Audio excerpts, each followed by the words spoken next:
morning. I welcome you all to the another edition of Online Anesthesia, a postgraduate teaching program on Zoom platform, sponsored by Acryla and hosted by A1 Logis.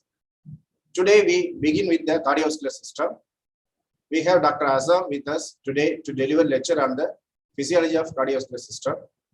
You all know Dr. Azam. His notes are famous among postgraduates. I used to refer his notes before taking classes for my postgraduates. I am happy to have him today. That lecture will be followed by my topic, that is on shock. Today's video section, there is a demo of setting up of the intra-arterial transducer by Dr. Sivaprasad. So I request Dr. Sivaprasad to introduce the first speaker, Dr. Azam. Over to you, sir. Good morning and welcome to this session, all of you postgraduates. In this good morning, we are happy to see Azam sir live. You all would have read his notes, and today we have him live. We can see his face here. He is here to take a very interesting topic, that is physiology of cardiovascular system. Azam sir has a lot of interests in a variety of fields. His specialty of interest is in regional anesthesia.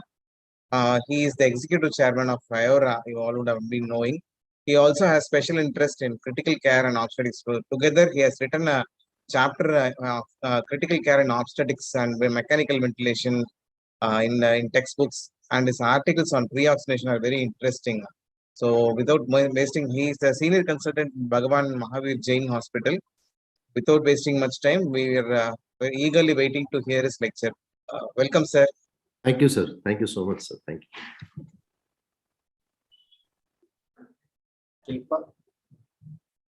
Yes. Can you guess who are these gentlemen? Right. On the left is Carl J. Wiggers.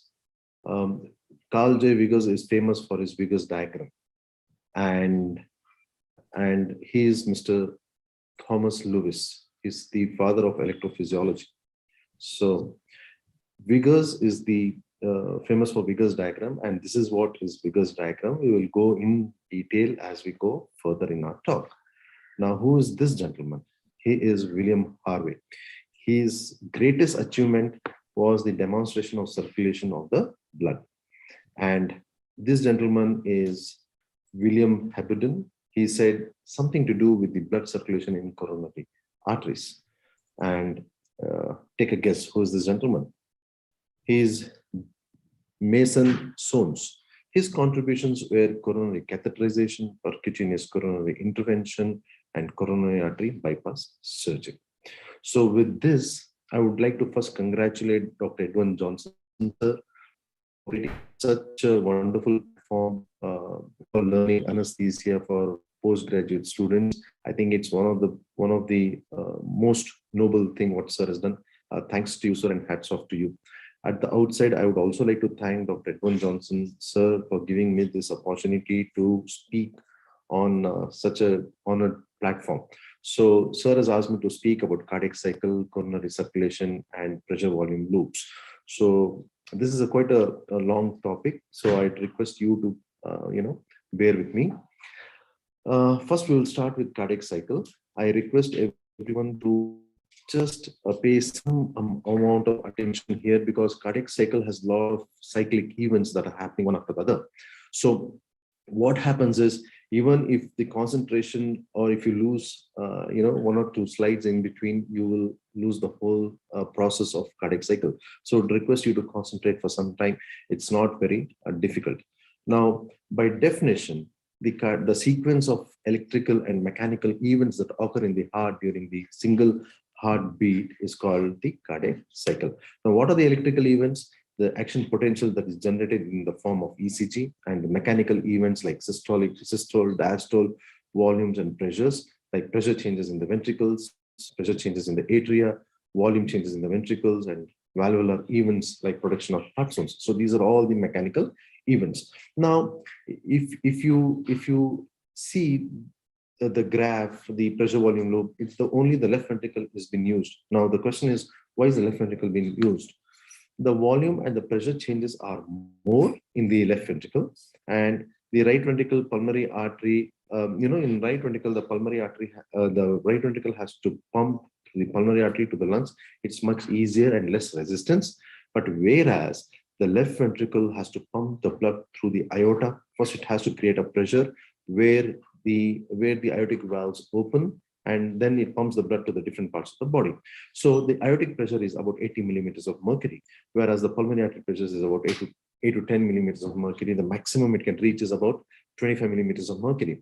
The peak left ventricular pressure, 120 millimeters of mercury, that is the maximum pressure that when during a ventricular systole, the ventricle can reach. So the pressure can reach. So the peak pressure of right ventricle is, as I said, maximum is about 25 mm of Hg. I think I mentioned the pulmonary artery pressure is 25. It's not the pulmonary artery. It is the right ventricle pressure that can reach to 25 millimeters of mercury. Right.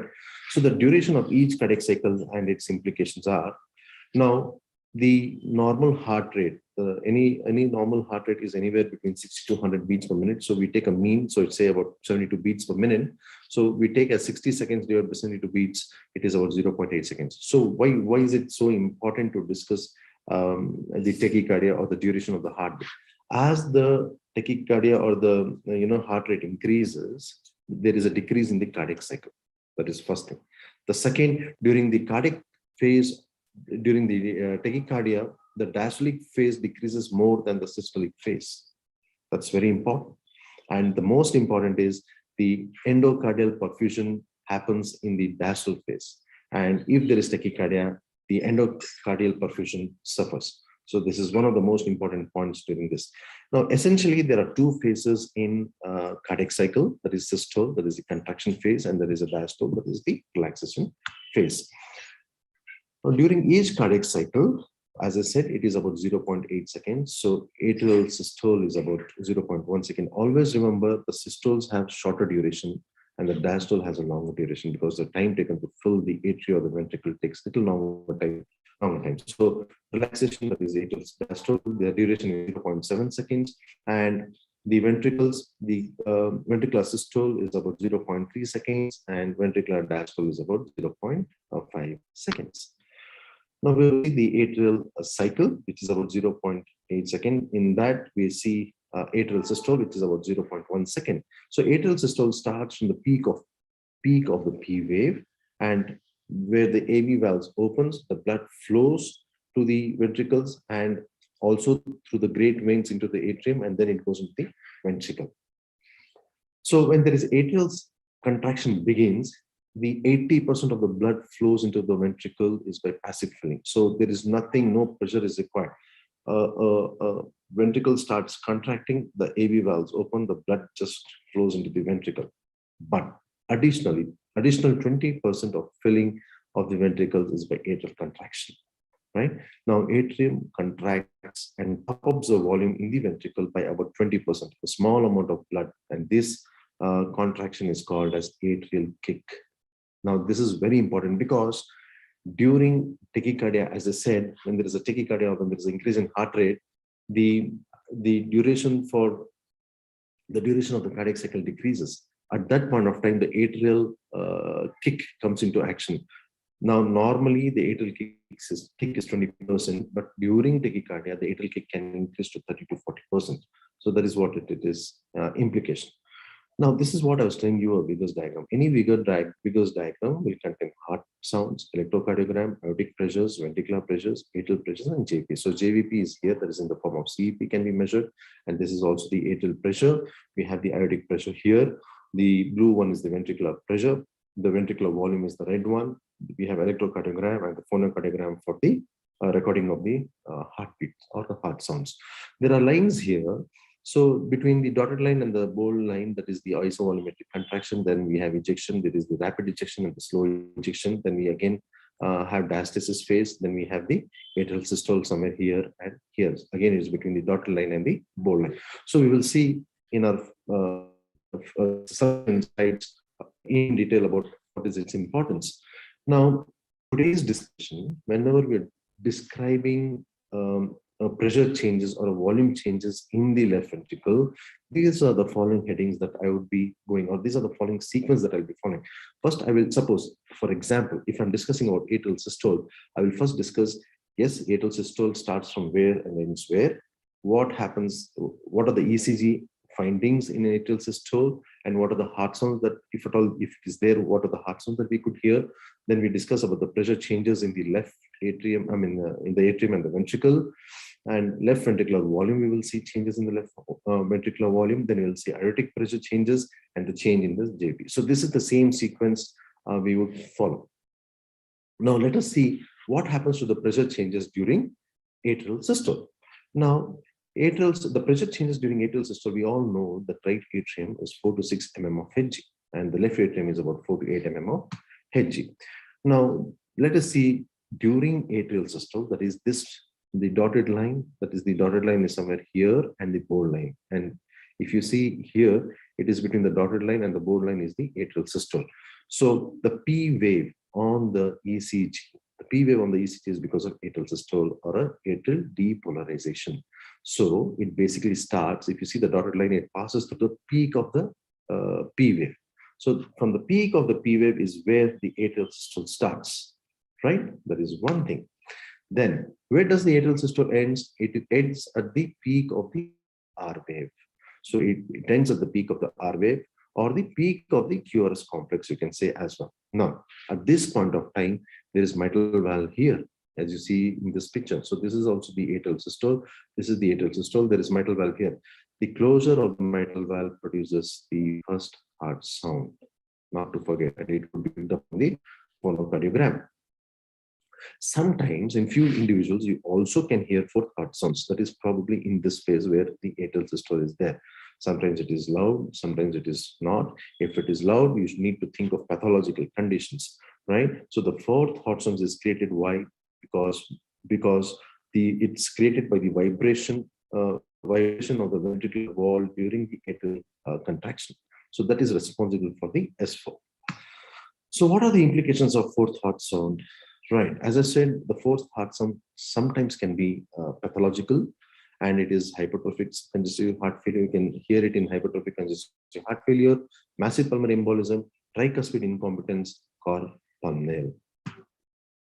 Now, let us see the left ventricular volume during the atrial systole. If you correlate this on the Vickers diagram, it is here in the red ventricular volume. There is mild increase in the left ventricular volume because the passive filling and the atrial is contributing about 20%. So if you see this graph in the atrial systole, there is an initial increase in pressure, right? And the atrial kick comes into action, and then it gets stabilized. So there is a mild increase in the left ventricular volume. Now, what happens to the aortic pressure during atrial systole? If you see the aortic pressure, there is absolutely no changes. Always remember the aortic pressure is between 80 to 120 millimeters of mercury. So it never touches zero, and it has no changes because there's no blood is getting into aorta. Now coming back to the left pressures in the left atria and the left ventricle during atrial systole. Now here the atrial pressures are there and the ventricular pressures are there. So the left ventricle increase will be slightly more than the left ventricle. If you see during the atrial systole, that is here, you see the gray line, which is slightly more than the blue line. So the gray line is atrial pressure, the blue line is the ventricular pressure. So it is slightly more than the line because the atrial systole is happening. And it is very close because the blood is going through the to the ventricle, so the pressure in the ventricles begins to start increasing. So they are very closely related. Now, what happens to the JVP? Okay, we do see a wave on the JVP during atrial systole, and this A wave is seen due to atrial contraction, causing back pressure on the veins. So what happens when the atria is contracting? There is a back pressure that gets reflected to the veins. These veins do not have valves. So these do not have valves. So the pressure gets carried, the back pressure gets into the veins, and you can see a wave on the JVP tracing. Now, diastole phase, atrial diastole, it is 0.7. It just relaxes. There is nothing that's going to happen here. As soon as the atrial systole is over, this is the diastole, the bold line. So nothing happens. It touches almost to zero, right? And pressure gradually, then after that, it increases because the blood starts to trickle into the atrium. So atrium contraction is over. Now atrium is relaxing. Why atrium has to relax? Because the blood has to come back to the left atrium, right? Now, this is the most important. So I request you all to have a little bit of concentration here, because ventricular cycle is what major pressure changes happen. It is also equally important during your pressure loops. So ventricular cycle, as I said, will last about 0.8 seconds. After the atrial contraction is over, the ventricle starts contracting. That is a normal process. The ventricle gets excited by the impulse traveling along the conduction system. Now, what are the phases during ventricular systole? Essentially, there are two phases. It has two phases. So isovolumetric contraction phase, which is about 0.05 seconds. It has a phase of ejection. Again, the phase of ejection, which is about 0.25 seconds, gets divided into two. That is rapid ejection phase and the slow ejection phase. That is 0.1 second and 0.15 second. Now, this is the most important part, because it's not only important here, but also important in the pressure volume loop, because that is the time where a lot of your Viva questions, they ask you to draw in the exam. So please pay some concentration here. So what are the pressure changes during the ventricular systole? First, we need to understand what is isovolumetric contraction. Whenever we say isovolumetric contraction, it means what? Isovolume contraction. So the volume remains the same, but the pressure increases, because this is the time where the atria has finished, atrial systole is finished, and the whole blood has gone into the left ventricle. Now the pressure increases in the left ventricle, the AV valve closes, right? At this point of time, all the valves are closed. The AV valves are closed, the semilunar valves are closed. There is no blood going out or coming in. So the volume remains the same, only the pressure has to increase. Now, why is the pressure increasing? Because it has to force open the aortic valve. So once the pressure increases to about, say, 80 and above, the aortic valve opens and the blood gets ejected into the aorta. So isovolumetric contraction is one where the volume remains the same, but the pressure is increasing. So what happens in respect to ECG and heart sounds during isovolumetric contraction? Now, the isovolumetric contraction is just the small thing there, the dotted line and the bold line. So that means here, okay? It starts at the peak of QRS complex. So the atrial systole ends at the peak of QRS complex, and the isovolumetric contraction begins at the peak of RS. So you see it raising up QRS complex. Peak of QRS complex is where it begins. Isovolumetric contraction begins. So, and you can also say that it starts with the closure of the first heart zone. This is the point where the mitral valve closes, because the pressure in the ventricle starts increasing. The mitral valve closes. The first heart sounds begin. When I say mitral valve, it also means the tricuspid valve as well. So the AV valve closes. Right. Now, what happens to the pressure in the left atrium and the left ventricle during isovolumetric? The pressure is this, the blue and the gray. So the left ventricular pressure increases abruptly. As I told you, as soon as the valves are closed, the aortic valves, the semilunar valves, there is no blood going in, the blood is coming out. There is a pressure that has to be created in the left ventricle to open up the aortic valves. So the pressure, see the blue line, how does it abruptly increases in this phase? That is what happens in the left atrium. So the pressure increases very abruptly. So, but what happens to the left atrium? The left atrial pressure decreases. Obviously, the left when the atria is increasing pressure, I mean the ventricle where the pressure is being increased in the ventricle, the atria has to relax. So if you see in this, though there is a slight increase just because of during diastole, the blood is trickling into the atrium, and slowly the volume and the pressure starts increasing, and you can see a small increase during the isovolumetric contraction. Then what happens to the left ventricular volume during isovolumetric contraction? As I told you, there is no change in the volume. It is isovolumetric. So if you see this red line in this phase, there it is just flat. So there is no change. So no change in the left ventricular volume. Now, aortic pressure during, what happens to the aortic pressure?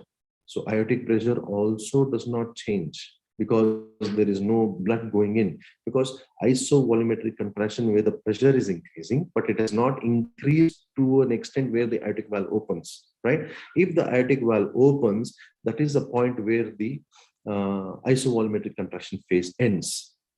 So in this phase, if you see here, there is no increase in any pressures because there is no blood flow into the aortic valve. Now, how do we correlate with this with the JVP?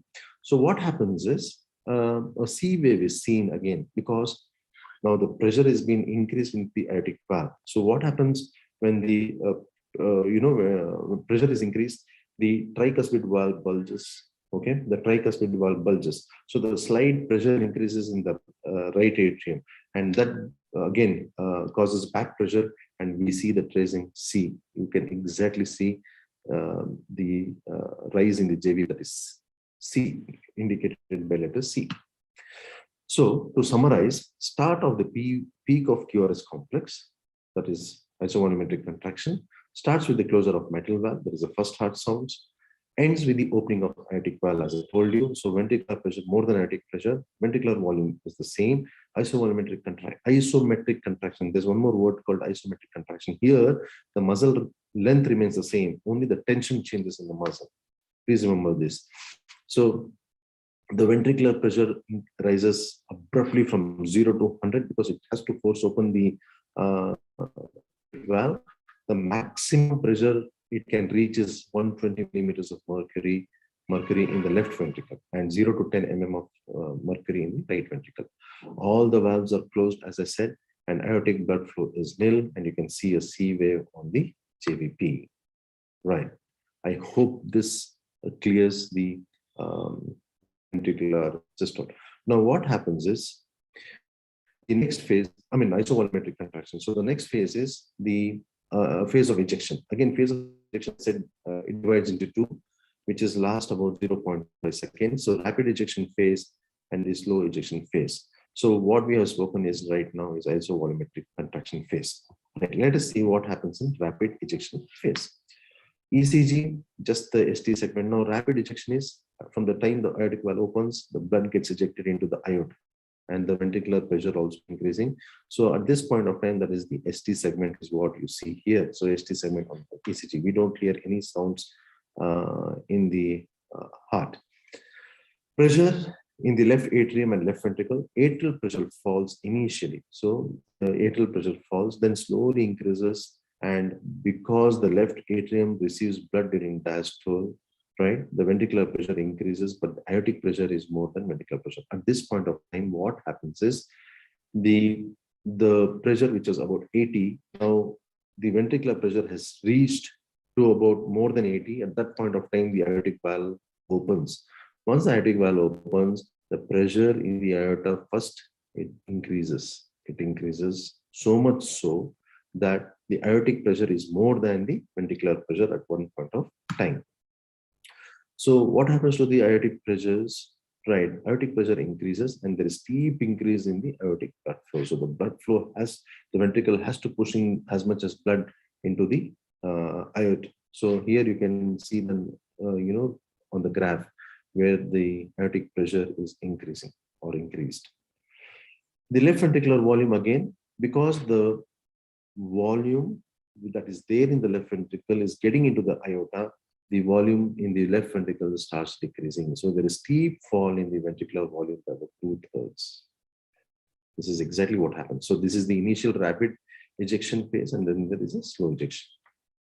So what are to summarize the events in the phase of ejection, it starts with the opening of aortic valve because ventricular pressure has to overcome the aortic pressure.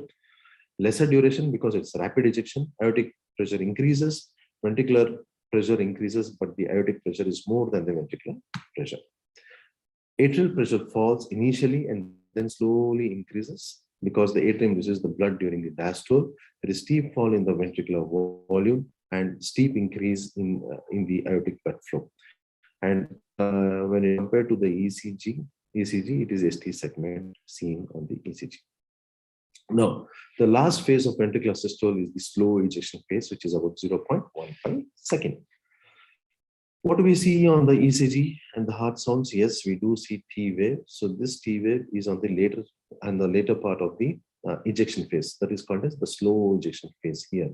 Though the blood is being ejected, but it is not as much as what the rapid ejection phase, but slowly the momentum of blood keeps going in. That is during the slow ejection phase. So we see the T wave on the ECG.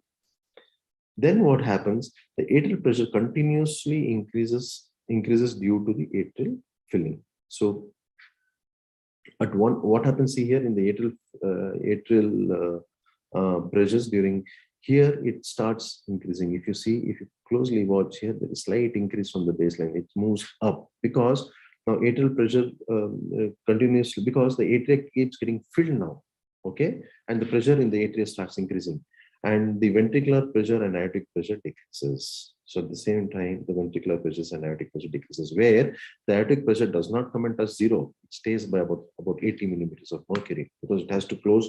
If it doesn't close, again, the return of the blood from the aorta again to the ventricle, again, that means the aortic regurgitation is happening. So aortic pressure during the slow ejection phase, as I told you, the ventricular, this we have finished. Okay. So the left ventricular volume during slow ejection phase. If you see in the slow ejection phase, ventricular volume further decreases, okay, because the 2/3 has gone in the first stroke of the ventricular systole, and the remaining 1/3 of the blood is again being ejected out of the ventricle. So that is what you see here. It keeps on decreasing, but it is going to be in a slow fashion. So to summarize the slow ejection phase, longer duration, ventricular and aortic pressure decreases, aortic pressure more than the ventricular pressure, aortic valve opens, blood flows to the aorta due to momentum of the blood, aortic flow decreases, the ventricular flow further decreases, and the atrial pressure continuously increases due to atrial filling. And you can see T wave on the ECG, and the phase ends with the closure of the aortic valve. Now, what are the volume changes in the ventricle? Stroke volume is about 70 to 90 ml. Left end diastolic volume is about 130 ml. That is the volume left in the at the end of the diastole. That is about 30 ml. That is the amount that has to push into the aorta. The end systolic volume, that is after the systole is over, what is the volume that is left? That is about 50 ml. And ejection fraction, at least 65% of the end diastolic volume should be ejected out in every stroke or in every heartbeat. So what is stroke volume? About 70 to 90 ml of blood that has been ejected out by each ventricle during each systole is called as stroke volume. So what is end systolic volume? As I told you, about 50 ml of blood is left in each ventricle at the end of each systole, and this is called as end systolic volume. The same thing during ventricular diastole, the ventricular volume is about 130 ml, and this is called as end diastolic volume. So let us see what is ventricular diastole. It has two phases. One is pro-diastolic phase. Many books says there is a phase called pro-diastolic phase, and many books don't say this as well. It is about 0.4. As I told you, the diastole phase is much more longer than ventricular systole. So 0.5 seconds. Isovolumetric relaxation. How the isovolumetric contraction happens. Here the isovolumetric relaxation happens. So this is also very important during dealing with our pressure volume loops. So there's ventricular filling phase, rapid and slow filling. Pro-diastolic phase. This is when the ventricle systole ends, the ventricle starts relaxing, already falling ventricular pressure decreases more rapidly, and it ends when the momentum of blood overcomes.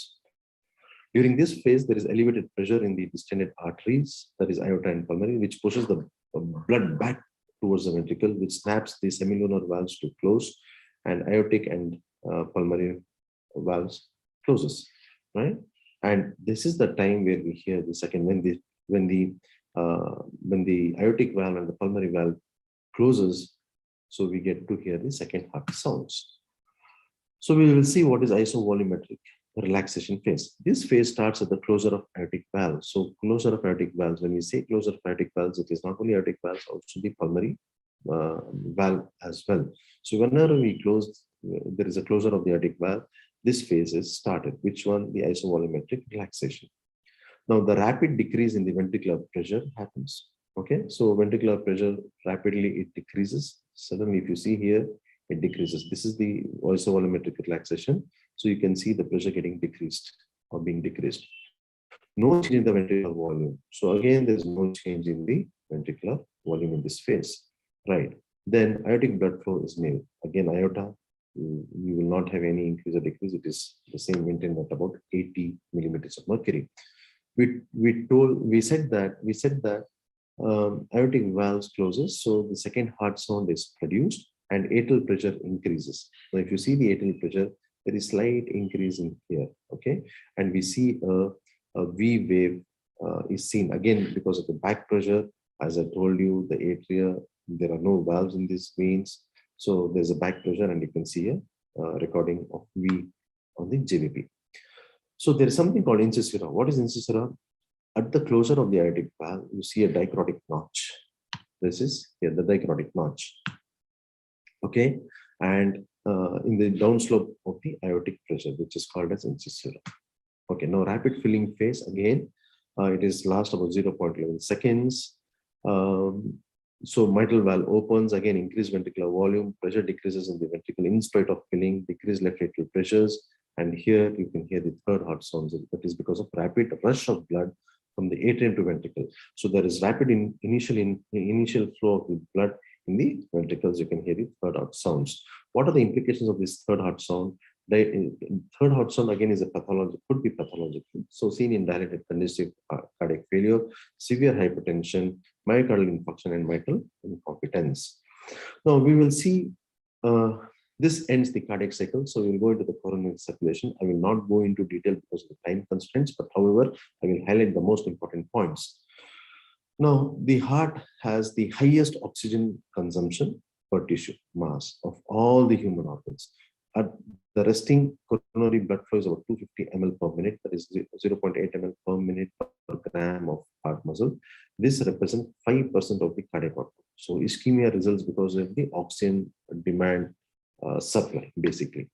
Right, now let us see what is the anatomy. There are two coronary osteas, right? There is one here and there is one there. Right, the two coronary ostia arises from the sinuses of Valsalva, just above the aortic valve. And there is absence of anastomosis between the left and right coronary arteries. Coronary arteries get perfused during diastole. Very, very important. Coronary arteries get perfused during diastole. Now, there are two coronary arteries, that is left coronary artery that gets divided into left anterior descending artery and left circumflex artery, and we have right coronary artery. Now, right coronary artery, this is what it is. We have the right main here. This is the mid right RCA, and that is right coronary artery, and we have distal right coronary artery. So again, to name some branches, this is the branch to conus. This is the proximal. This is the branch to SA node. Then we have right ventricular branch. We have acute marginal. Then we have posterior descending. We have left ventricular branch, and we have branch to AV node. Right. So this is the right coronary artery. So where, as I told you, the left coronary artery gets divided into left anterior descending and left circumflex. So this is the proximal circumflex. This is the atrial branch. This is obtuse marginal branch 1, obtuse marginal branch 2. Here we have posterolateral branch. When it comes to left anterior descending, we have the first septal perforation, then we have first diagonal, then second diagonal, and the distal LAD. All right. Now, what all it supplies? So left coronary artery, again we said it supplies the left atrium, the ventricular septum, that is anterior 2/3, left ventricle, that is septa, anterior and lateral wall. It has SA node supply, that is left anterior descending in 40% of the individuals, right? AV node, that is left circumflex artery in 10 to 15% of the individuals. The left anterior descending supplies septum and the anterior wall, that is the left circumflex, the lateral wall, and the bundle of his, that is dual blood. The bundle of his is dual blood supply by the posterior descending artery and the LAD. Anterior papillary muscles of the mitral valve are supplied by the diagonal branches of the LAD plus the marginal branches of circumflex. Posterior papillary muscles has only one supply of the posterior descending artery and it is prone for ischemia. Now, right coronary artery again supplies the right atrium, right ventricle, atrial septum, the posterior one-third of the interventricular septum, SA node in 60% of individuals, and AV node in 85 to 90% of individuals. There are a few interesting facts about the coronary circulation. 5% of the cardiac output it goes to the coronary circulation. The total number of heartbeat is roughly about 1 lakh per day. If you calculate, it comes to about 8,000 liters per day that has been pumped out. It has 4 valves, 4 chambers. It has 4 walls and 2 septums, 2 great arteries and 2 great veins. Right? This is the most interesting, again, the interesting fact about the myocardial oxygen supply. The myocardial oxygen consumption that is in a cardioplegic heart is about 2 ml per minute or 400 grams. The normal myocardial oxygen consumption is in normal heart is about 8 ml per minute, that is per 100 grams. And myocardial oxygen consumption in heavy exercises increases to about 70 ml per 100 grams of tissue. And myocardial oxygen extraction is 75 ml. So what you see is though the extraction is to its maximum 75%. So if you don't take care of oxygen supply when the demand is very high, that is a time when they get into cardiac arrest. The major determinants of coronary this thing is coronary perfusion pressures, myocardial oxygen balance, myocardial metabolism, there is neural control. So I will not go into all the details again due to time constraints, but however, coronary perfusion pressure is nothing but CPP, that is arterial diastolic pressure minus left ventricular end diastolic pressure. So again, how we correlate what coronary, which coronary artery supplies which part of the heart, and how it is implicated on the or depicted on the ECG. So when we see any changes in one AVL, V5, V6, it is lateral wall, most probably the circumflex artery.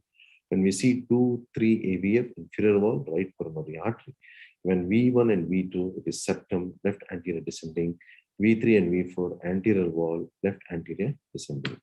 So the same thing is here. The circumflex supplies lead 1, AVL, V5, V6, right? V1, V2 is left anterior descending. 2, 3 AVF, that is inferior wall, right coronary artery. Now, this is the most important question asked in the exams. And this form of writing is called as mind maps, particularly important from the exam point of view for the exam students. The data says that if you learn in this fashion of mind maps, it's much easier to learn and reproduce faster in the exam.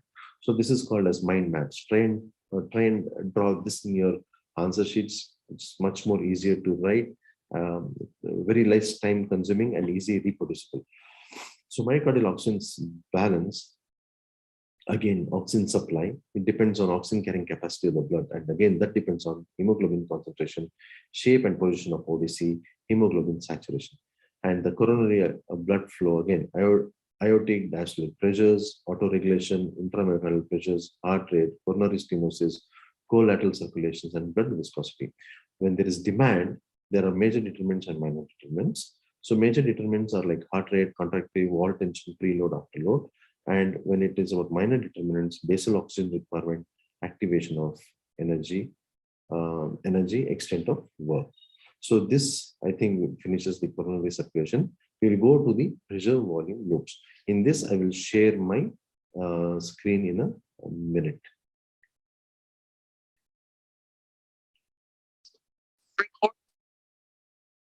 Yeah, I have shared my iPad screen for the pressure volume loops. So we will be discussing the pressure volume loop, right? Now, the pressure volume loop depicts the sequence of events that occur or occurring in normal cardiac cycle in the left ventricle. In fact, the pressure volume loops are the excellent tool for visualizing the changes in the left ventricle. We have already spoken why we are dealing with the left ventricle. Okay. So, because the pressure changes are much more in the left ventricle.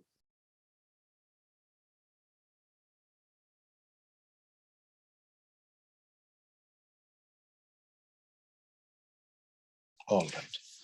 Now here, I will label this as A. Let me use a different color so that it will be easier for understanding. A, this is B. This is C, and this is D. All right. So I was telling you why left ventricle, because the pressure changes are much more in the left ventricle as compared to the right ventricle. Now on the x-axis, that is on the x-axis, we have volume, that is left ventricular volume. On the y-axis, we have left ventricular pressure. Anything that moves up means increase in pressure. Anything that moves down is decrease in pressure. And anything that moves right is increase in volume. Anything that moves left is decrease in volume. Okay. Now, having said this, the before we start off the discussion, so for understanding one loop is equals to one heartbeat. But other interesting point of pressure volume loop is the graph moves anti-clockwise. So from A to B, B to C, C to D, and so on. Okay, these are the basics that we need to know before we go on. Now, what happens is, okay. So what happens is, this is the point where the mitral valve opens. Okay, when the mitral valve opens, the blood starts flowing into the ventricle, into the left ventricle, and this is called rapid filling. And this is done by passive. There is no force involved. Fine. Okay. And once this is done passively, as it is done passively almost till here, there is a atrial kick. That is rapid filling. Rapid filling phase. And this is called atrial kick. The atrial kicks comes in here, and you can see a small increase in the pressures in the left ventricle. In the volume in the left ventricle. So that is one thing that we need to keep in mind. The atria squeezes out the blood from the left atrium to the left ventricle. Hence, there is increase in the pressure. Fine. Once we know what is that, then what happens here? The point A is nothing but where the mitral valve closes. Point A is nothing but mitral valve closes.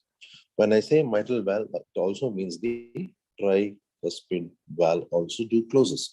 And because of the tricuspid valve closes,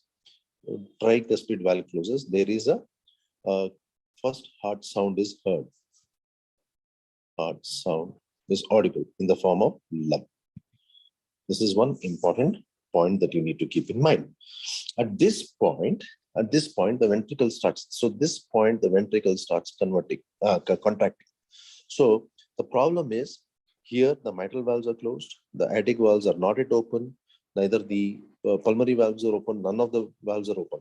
Neither the volume is coming in or going out. So what happens? The pressure in the left ventricle starts increasing.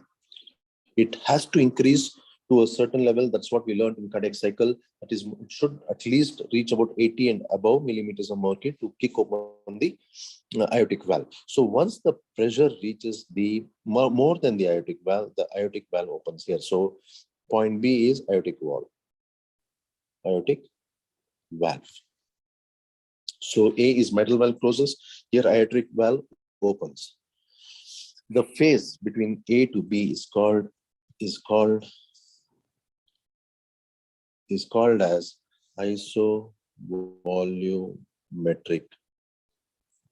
isovolumetric contraction. So that is what we need to remember. So the point from A to B is called as isovolumetric contraction. Why it is called as isovolumetric contraction is because the mitral valve closes at point A. The aortic valve is not yet open. The pressure increases because, as I told you, any line that moves up on the y-axis, pressure increases. But as you see, there is no increase in any volume because there's nothing happening on the x-axis. So this is called as isovolumetric contraction. Now, once the isovolumetric, once the aortic valve opens, the ventricle starts contracting. So as the ventricle starts contracting,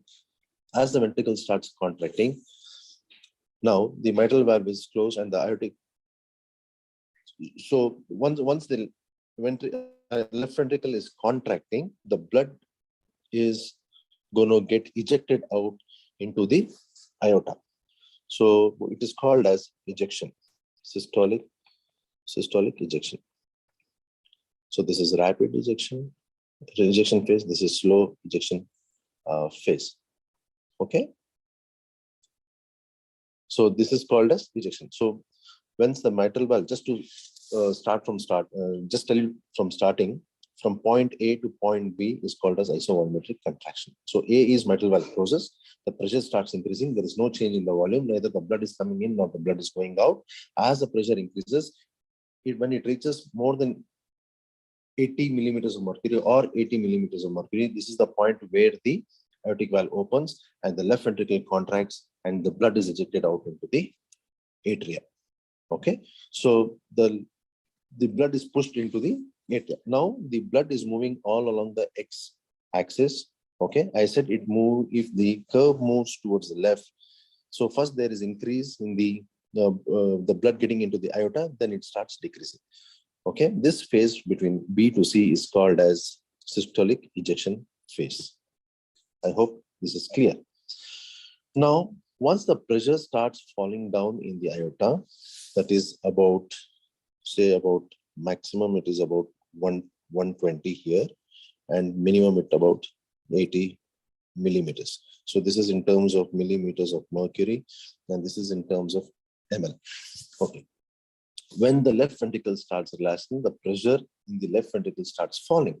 So this is how it falls here on the C to D. So this is the time where the pressure is falling. Again, there is no change in the volume. So there is no change in the volume. The pressure, the line goes down on the y-axis. So when the line goes down, that means the pressure is falling down. This phase is called as isovolumetric relaxation. Okay, the volume in the left ventricle does not touch the y-axis. Now, if you see, the volume in the left ventricle does not touch the y-axis. So say it is about 50 ml. Okay, so it does not touch the y-axis or zero. There will be some amount of volume that is left behind in the left ventricle. In this case, it will be about 50 ml. And also notice the aortic curve does not touch. This does not touch here. All right, because the aorta does not come back to zero. The minimum pressure that is maintained in the aorta is about 80 millimeters of mercury. All right, so the volume of the blood in the left ventricle during diastole is called as end diastolic volume. So end diastolic volume is this. So this is end diastolic volume. So end diastolic volume is nothing but end diastolic volume is nothing but the volume of the blood that is in the left ventricle during the diastole phase. So just before contraction, the amount of volume, it is say about 130 to about 120 to 140 millimeter volume ml. So it is told in terms, it's said in terms of ml. So the volume of blood in the left ventricle during the diastole is called as end diastolic volume. Okay, at this point of time, as I told you, the mitral valve closes and this creates the first heart sounds. Okay, the amount of blood, okay, the amount of blood in the left ventricle at the end systolic is called as end systolic volume. Okay, that is here, end systolic volume. This is end. Okay, this is the end systolic volume. So now you can take either C as end systolic volume or it doesn't matter because the only pressure changes, the volume does not change. Okay, so that's called as end systolic volume. And as I told you, there is closure. This is the closure of the aortic valve. So the closure of aortic valve means there is creation of the second heart sound. So second heart sound is heard now, and it is in the form of dub. Clear? All right. So point A to point B, this is the systolic phase. Okay. In fact, point A to B to C. So the whole thing is systolic and C to A is diastolic phase. Always remember. Okay. Now, this pressure volume loops helps us to calculate the pulse pressure. So what is the pulse pressure? Say we take the highest pressure here, we take the highest pressure here. So this is the systolic pressure. This is the diastolic pressure. In this case, it will be about 80. In this case, it will be about 120. So 120 minus 80, that is the pulse pressure. That is about roughly about 40 millimeters of mercury. That is also one important thing. So you can calculate the pulse pressure just by the pressure volume loop. You can also calculate the stroke volume. The pressure volume loop represents the stroke volume by its width. So I will change the color here. I will change the color here. So this is the stroke volume. Stroke volume is nothing but end-diastolic volume minus end-systolic volume. That is also, it will help you in identifying the stroke volume here. So in this case, in our case, say about, if you have to calculate about stroke volume, that is 130 minus 50. So 130 minus 50. That will be roughly about 80 mm, roughly about 80 mm of Hg. So you can also calculate, it also gives us the stroke volume. All right. Now, let us see a few examples. I will not be discussing all the curves. I will discuss about the aortic stenosis. So let us take aortic stenosis. Now, what happens in aortic stenosis? There is a left, this is the left ventricle, right? This is the aorta that is going in from the left ventricle. Okay. This is just a pictorial diagram. So please bear with me. Okay, this is the left ventricle. Now, there is aortic stenosis. So what is aortic stenosis? There is this valves are very, very, very stiff. So they're very, very stiff. All right. Okay. Now, the pressure here in the left ventricle has to overcome this stiff aortic valve. Okay. So it has to do a lot of work. So this is nothing but left ventricle, and this is nothing but aorta. All right. Now, in aortic stenosis, what happens is the left ventricle pressure increases. So there is increase in pressure in the left ventricle. So there is increase in the end systolic volume. There is decreased in the, now what happens is to open up the aortic valve, the ventricular pressure has to overcome the aortic pressure and then it will open up. So when these open up like that, then the blood gets in. Now, since there is a stiffening of the aortic valves, the ventricular pressure has to do a lot of work to open up. So the isovolumetric contraction phase will be prolonged. I will show it to you on the PV graph how it looks like. But however, not the whole volume goes in because the aortic stenosis is present. So what happens is some amount of blood will get into this, and the pressure decreases, and then so on happens. So what happens is there is decrease in stroke volume. All right. So there is increase in afterload as well. So there is the increase in the afterload, there is decrease in stroke volume, there is increase in the end systolic volume, and there is increase in pressure. If you have to plot this graph, now we just here see the length of the isovolumetric contraction.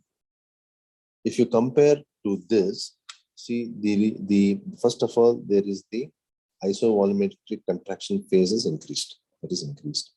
The stroke volume is decreased. So as I told you here, this represents the stroke volume. There is when the width is decreased, that means stroke volume is decreased. When the width is increased, that means stroke volume is increased. So this is a few things that we need to keep in mind. So what happens is here, the aortic valve opens here, mitral valve is closed. This I said end diastolic volume, which is much This is end systolic volume. So there's no much change in the end diastolic volume. But if you see the end systolic volume is increased, instead of 50 ml, it might be more because there is a lot of blood remaining in the ventricle. The ventricle is unable to push across. And here is a point where AV valve closes. All right. So the aortic pressures also increases. That is exactly what we see in the cardiac cycle and also in now what we're seeing in the pressure volume loops. Here, the aortic pressure may go up to as much as 200 millimeters of mercury. So in aortic stenosis, because of the stenosed aortic valve, the ventricular pressure has to do a lot of work. So it has to overcome the pressure because unless the aortic pressure won't be 20, the aortic pressure is 20. So the ventricle has to pump much more than that to overcome these pressures to open up the aortic valve. Once this open up the aortic valve, then the blood gets ejected into the aorta, not the everything gets ejected. There'll be a lot of volume will be again retained back into the left ventricle. So there is increased in end systolic volume. So this is about the aortic stenosis. So now let us consider aortic regurgitation.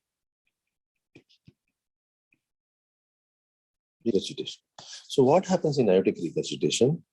There is, okay, now again aorta. Okay, now here the problem is the valves are very loose. Okay, the valves are very loose.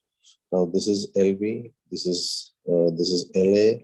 We have a valve here, that is the mitral valve, and this is the aorta. Okay, fine. Now what happens is again, now there is aortic insufficiency, aortic regurgitation or insufficiency. So what happens in this is, now this ventricle has to do very less pressure because it does not have to come across the pressures in the aortic wall because the aortic wall is very loose. So they're almost open. It just has to push in the blood into the aorta. So there will be increase in the stroke volume, the first thing. So a lot of pressure is being applied here. Lot of pressure is applied here onto the ventricle, and then the stroke volume will increase. All right. Once the stroke volume is increased, there is increased in the end diastolic volume. Okay, and there is increased in the end systolic volume as well. In systolic volume. And what happens to the LV pressure? Does not do much work. So the pressures are much less as compared to the normal ventricle or aortic stenosis for that matter. So if you have just plot this graph, so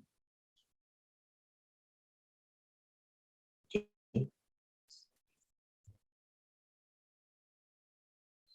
Here the end, this is the end systolic volume, which is increased. Here is the end diastolic volume. This is the stroke volume. Again, much more. The width is increased. The aortic valve opens. Mitral valve is closed at this point, and aortic valve opens here. Aortic valve closes here. Okay. So these are the few things that you will notice here. End systolic volume also increases. All right, and diastolic volume also increases, and the pressure, more importantly, the pressure decreases. So due to the time issues, we will discuss mitral stenosis. This is the one last thing I would like to discuss because it's very important from exam point of view. It is the much easier to interpret when compared to the other graphs. So the problem here is the end diastolic volume will be slightly. Here is decrease in end diastolic volume very minimal. There is decrease in the stroke volume, okay, and there is decrease in the end systolic volume. Okay, if I have to plot a graph, it will be miniature graph. So a small graph here, which goes up. Now here, if you see the stroke volume is decreased. The stroke volume is decreased. Okay, and again, there is stenosis here. Okay, there is no blood coming. The problem here is the blood coming into the left ventricle itself is decreased. So the question of the end diastolic volume is as decreased. So there is no end diastolic volume. When there is no end diastolic volume, obviously your end systolic volume will be also decreased and diastolic volume is decreased. Okay. And the pressures in the aorta also will be reduced. So this is what is in mitral stenosis. So what happens is all this, there is the left ventricle is normal. The functioning of the left ventricle is normal, but the problem is it impairs the filling of the left ventricle here. So there is decreased in end diastolic volume, or it's also called as the preload, right? That is one thing. Second, this leads to decrease in the stroke volume. Okay, this leads to decrease in the stroke volume by this Frank-Starling mechanism, and there is fall in the cardiac output. So decrease, when stroke volume is decreased, there is decrease in the cardiac output. Now, there is reduction in the afterload also, particularly aortic diastolic pressure. Okay, as I told you, the aortic pressure also is decreased. It will not be 80. It will not be. It will be much less than that. Okay, so there is end diastolic volume is decreased and systolic volume is decreased. So what happens is, because there is end diastolic volume decreases more than the end systolic volume, the decrease, the stroke volume also is decreased. That is what the mechanism is. So this finishes the talk. To summarize,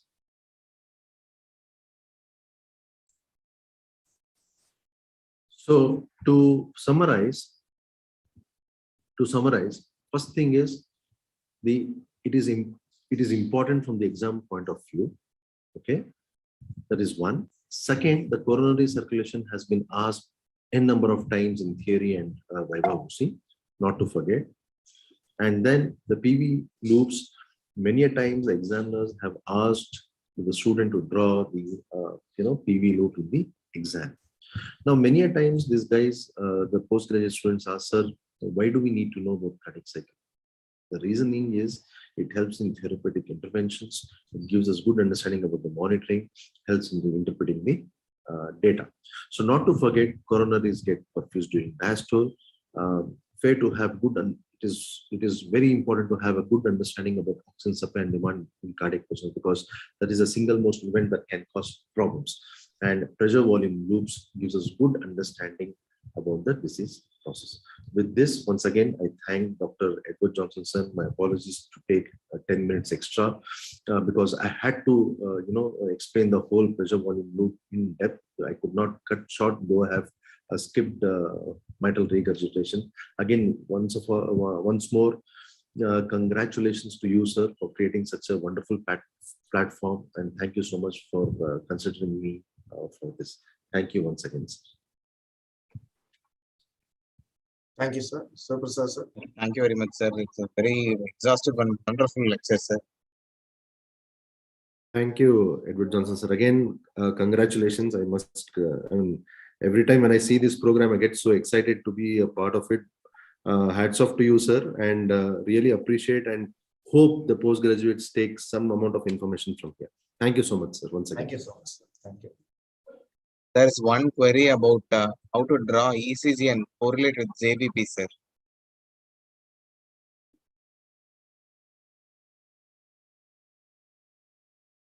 Shiva sir, like I said, it was asked in my exam. Like even the postgraduates must know about it. That's what I said, sir. It's not a query per se. Sir has explained that also. Correct. Actually, I think, what madam was trying to say is, in the exams, you were asked to correlate with the ECG and JVP. That is why it is important to know the pressure volume loop and cardiac cycle. Sometimes the examiners will ask you to show where does the P wave come in, which part does QRS come in, which part is the ST segment and T wave. So thank you, sir. Thank you, madam, for bringing it up. Thank you very much, sir. Thank you, sir. The next presentation is by Edward Johnson, sir. It's a very important topic, both in your exams as well as in your day-to-day management of your cases. Sometimes you may get stuck in a case where the patient goes in for a shock, many types of shock. Sir will enlighten us on the pathophysiology of shock and its role of vasopressors and anodilators. Over to Edward, sir. Thank you, sir. Thank you, Assam, sir, for a wonderful presentation. And we are mesmerized with your presentation regarding the LV loops, sir. Excellently explained, sir. It will be more useful to the postgraduates. Thank you so much, sir. Thank you.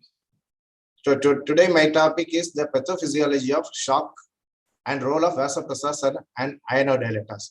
So if you know the pathophysiology of shock, then only you can understand the treatment for the particular shock. So I have nothing to disclose pertaining to this presentation. So the objective of my presentation is, and at the end of my presentation, you must be able to understand the pathophysiology of different types of shock and what determines the effective tissue perfusion and how to manage the shock and what is the role of vasopressors and venodilators in the shock. So the pathophysiology of shock. So shock is defined like this.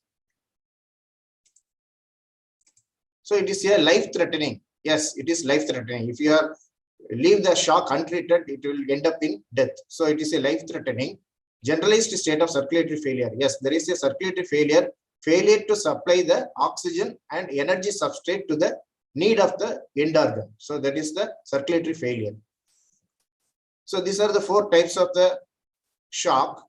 This distributive shock and hypovolemic shock concerned with the volume, and your cardiogenic shock and extracardiac or obstructive shock is concerned with the flow of the blood in and out of the heart.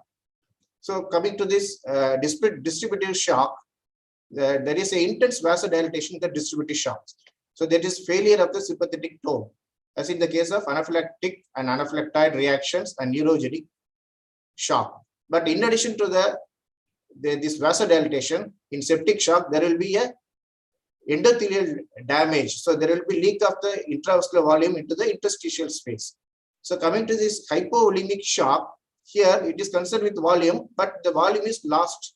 So it may be a blood loss or it may be body fluid loss in plasma loss. So blood loss as in the case of trauma or your PPH, or body fluid loss in the vomiting and dehydrations, diarrhea, dehydrations, and in plasma is in the case of burns. So ultimately the volume is lost. So there is hypovolemia. In cardiogenic shock, it is a pump failure. That is cardiogenic pump failure. It may be concerned with the myocardial pump failure. That is, the problem may be with the myocardium, as in the case of myocardial infarction.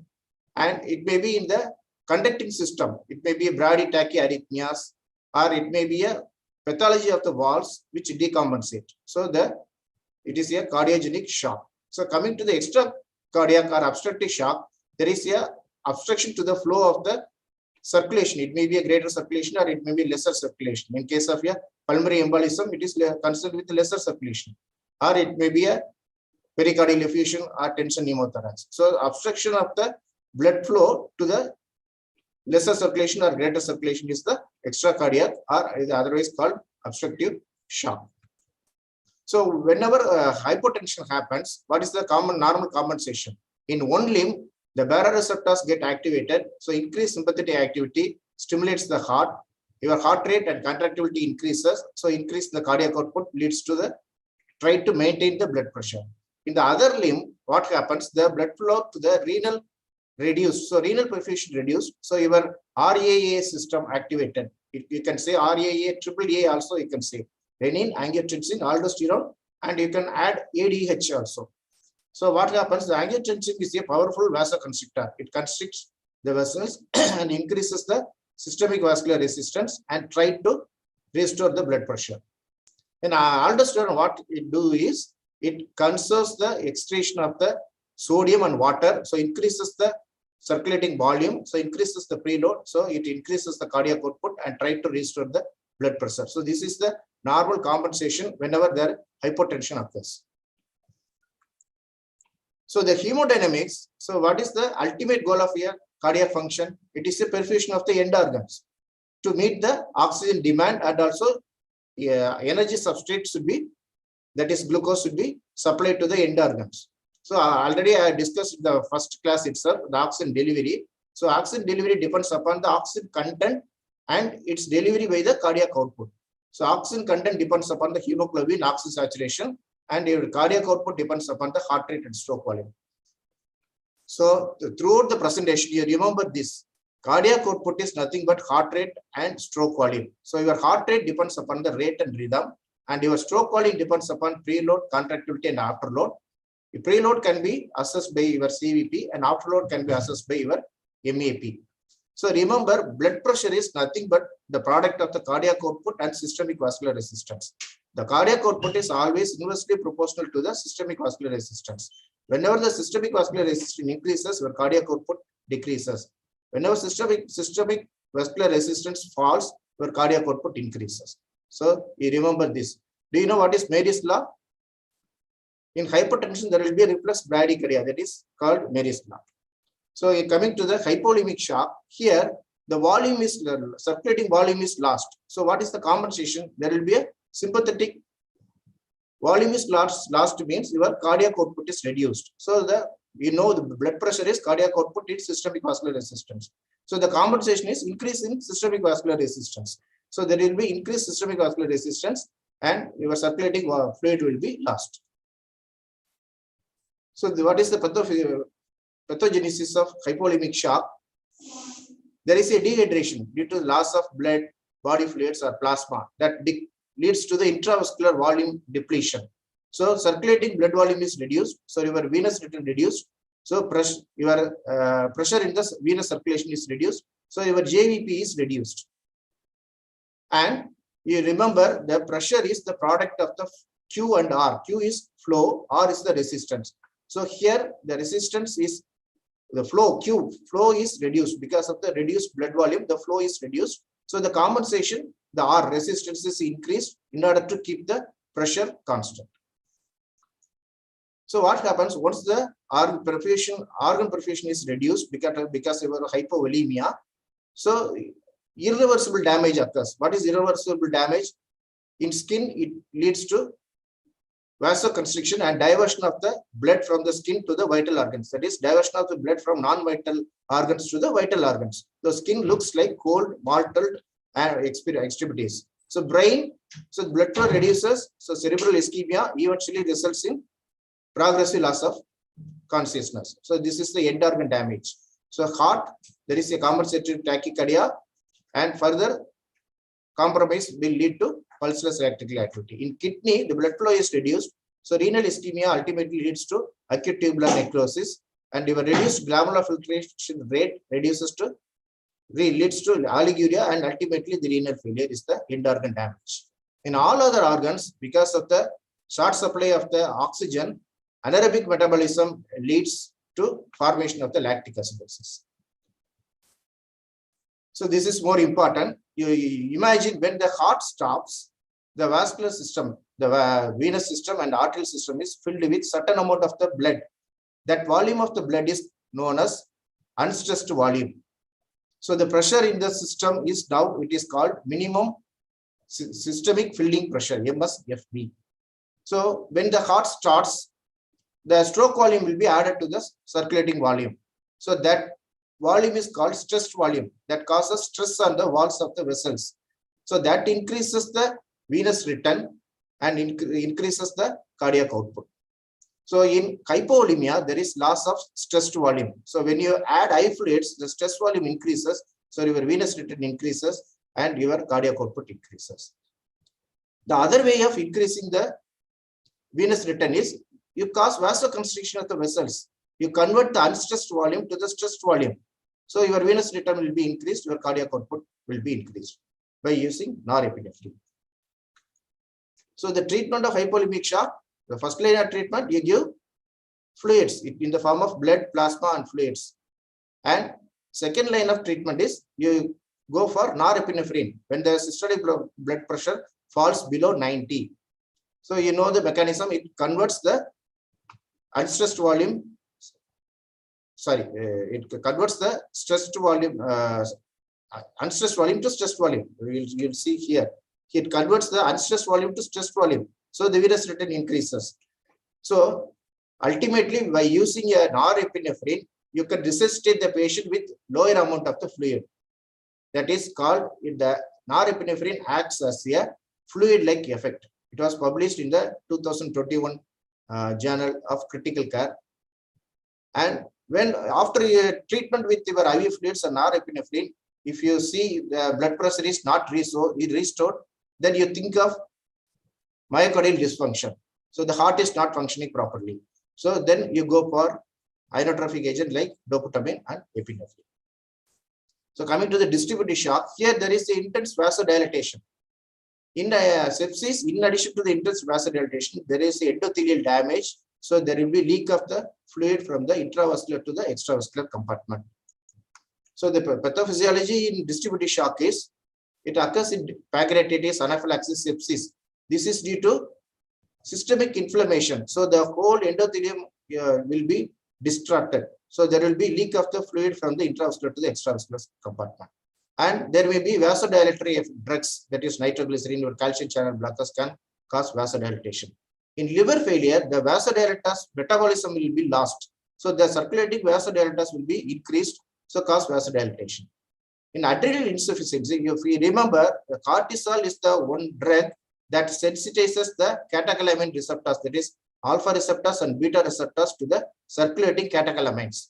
If it is absent in case of adrenal insufficiency, the sensitivity of the catecholamine receptors, that is alpha receptors and beta receptors to the circulating catecholamines will be lost. So that will cause vasodilatation. In neurogenic shock, when there is an injury to the cervical and thoracic spine, below that level, the sympathetic innervation will be lost. So that will cause vasodilatation. Suppose the injury is above T4, the cardiac sympathetic fibers will be lost. So that will lead to bradycardia and hypotension.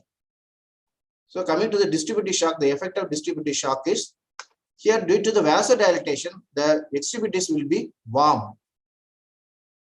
And due to the vasodilatation, you already know the blood pressure is cardiac output and stroke volume. Your cardiac output will be increased as a compensation to restore the blood pressure. So cardiac output increased means your systolic pressure increases. At the same time, the diastolic pressure falls because the diastolic pressure is maintained by your systemic vascular resistance. Now, systolic BP is high, diastolic BP is low, so you get a wide pulse pressure. So that you get a bounding pulse. So warm extremities, low BP, bradycardia only in the case of neurogenic shock involving the cardiac sympathetic fibers. Otherwise, you will get tachycardia. Then bounding pulse. So these are the features of the distributive shock. Once again, when the distributive shock leads to reduced organ perfusion, the end organ damage will occur. Brain, loss of consciousness, heart, myocardial ischemia, kidney, there will be renal failure, and all other tissues, there will be lactic acidosis. So you get tachycardia, reduced JVP, and your wide pulse pressure. So septic shock, in septic shock, there will be a distributive shock. There is a bacteria that releases endoxin. Endoxin is nothing but the lipopolysaccharides that induces a series of reactions which results in the low perfusion pressure. So we will see what is the sequence of events that happens. This endoxin causes damage to the endothelium and releases the vasodilators, locally active vasodilator, nitric acid, that causes vasodilatation. Then it acts through the complementary pathway through the mast cell, it releases histamine and causes further vasodilatation.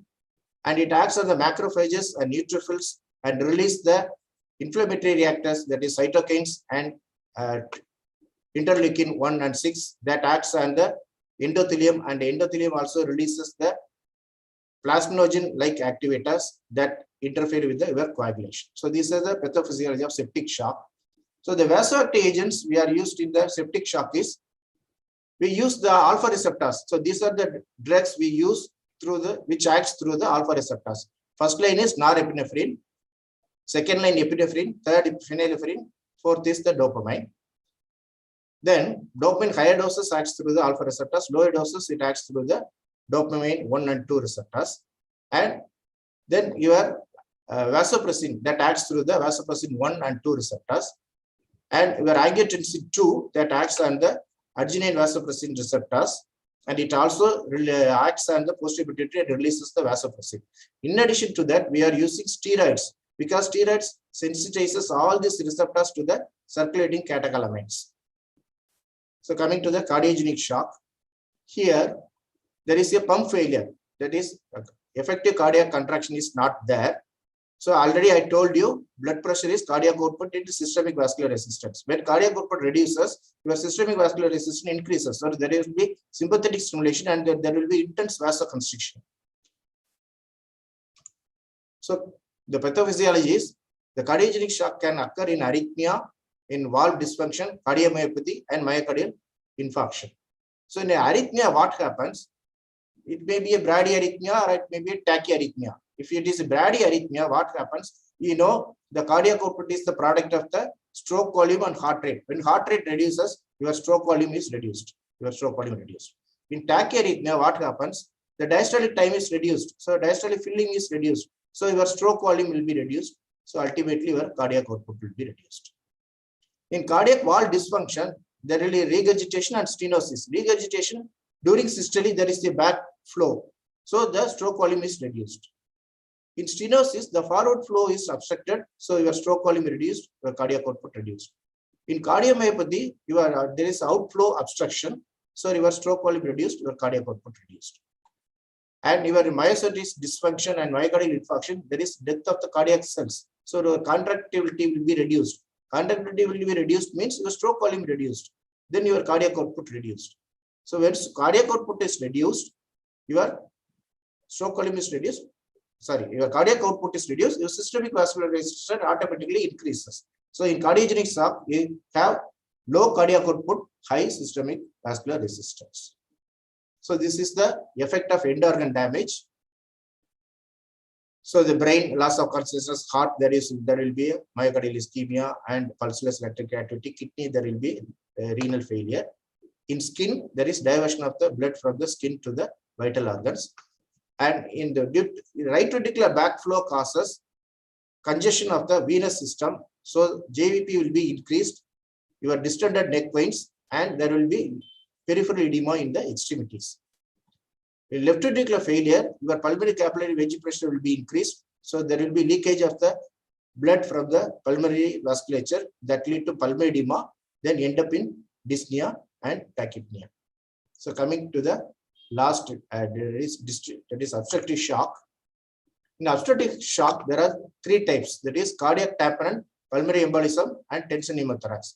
So in cardiac tamponade, what happens? There is a fluid around the heart. So the ventricular filling will be reduced. So the venous return also reduced and ventricular filling is reduced. In pulmonary embolism, the obstruction is between the right ventricle and left ventricle. So for right ventricle, the afterload will be increased. For left ventricle, the preload will be decreased. So what happens? There will be reduced cardiac output in the form of left ventricle and the right ventricle. So in tension pneumothorax, the thoracic volume is increased. So that means venous return decreased. So their cardiac output decreased, where blood pressure is decreased. So all lead to the end organ damage like loss of consciousness, pulseless electric activity, and renal failure. So if you know now all the pathophysiology of the force shock, now you can come to the, you can yourself, you can say what will be the treatment for each shock. So in cardiogenic shock, I already told you, there is a pump failure and intense vasoconstriction, compensatory systemic vascular resistance increased, so intense vasoconstriction. So what drug you have to give? For cardiogenic, there is a heart failure, you give a drug that increases the contractility, that is nothing but inotropes. Then you have to give a drug that causes vasodilatation, because your cardiac output can be increased only when the systemic vascular resistance is decreased, because cardiac output is equal to stroke volume into your systemic, blood pressure is cardiac output into your systemic vascular resistance. So to increase the cardiac output, you have to reduce the systemic vascular resistance. So the drug you have to use is ionodilators. That means it causes effective contraction of the heart and at the same time cause vasodilatation, thereby reduces the afterload. So that is the drug. Ionodilator is the drug of choice for cardiogenic shock. In distributive shock, I already told you, distributive shock, there is intense vasodilatation. So the drug you have to use is vasoconstrictor, whether norepinephrine or epinephrine. In hypovolemic shock, already we have seen, that is you have to replace the fluids, body fluids, or it may be a plasma, blood, or eye fluids. If it is not responding, you have to go for a norepinephrine, vasoconstrictor. Then coming to the distributive shock, here there is obstruction to the outflow of the blood. So you have to remove the obstruction. What is the obstruction? Pericardial effusion. You have to do pericardiocentesis. If the obstruction is in the pulmonary embolism, you have to go for a thrombolysis. If the obstruction in the pneumothorax, you have to go for a needle decompression. So this is the treatment for the obstructive shock. So now coming to the determinants of the effective tissue perfusion. What are the factors that determine the tissue perfusion? For the effective tissue perfusion, your cardiac performance should be good, like cardiac function, and your venous return should be adequate. And your vascular performance, that is tone of the vasculature, should be adequate to transport the blood from the heart to the end organ. And in the end organ, the microvascular function also should be normal. Then the blood has reached the end organ. Now the oxygen has to be unloaded from the hemoglobin and has to diffuse into the cell. In the cell, the energy metabolism, that is oxidative phosphorylation, should be done adequately. So cardiac performance, I already told you, depends upon the preload, contractility, and afterload, which depends upon the stroke volume and heart rate. So the cardiac output along with peripheral resistance determine the blood pressure. So this is the auto-regulation. So our auto-regulation depends upon the two mechanisms, that is myogenic hypothesis and metabolic hypothesis. What do you mean by auto-regulation? So the infusion, that is your perfusion pressure is maintained at normal level even at high blood pressure and low blood pressure. So that is called auto-regulation. This plateau phase is called auto-regulation. So myogenic hypothesis, whenever the pressure is high, it causes vasoconstriction by constriction of the smooth muscle of the vascular smooth muscle. So reduces the blood flow to the end organ. Whenever there is hypotension, this myogenic hypothesis dilates the vascular smooth muscle and increases the perfusion of the end organ. So this is the auto-regulation. Another auto-regulation is metabolic hypothesis. It acts after the precapillary sphincter. It depends upon the oxygen delivery and consumption by the cell and metabolic product carbon dioxide, hydrogen ion, potassium ion, lactate, and adenosine. We will see it later. So the auto-regulation for cerebral is 50 to 150. In heart, it is 70 to 110, but there is no defined auto-regulation for the coronary circulation. Blood flow is independent of BP.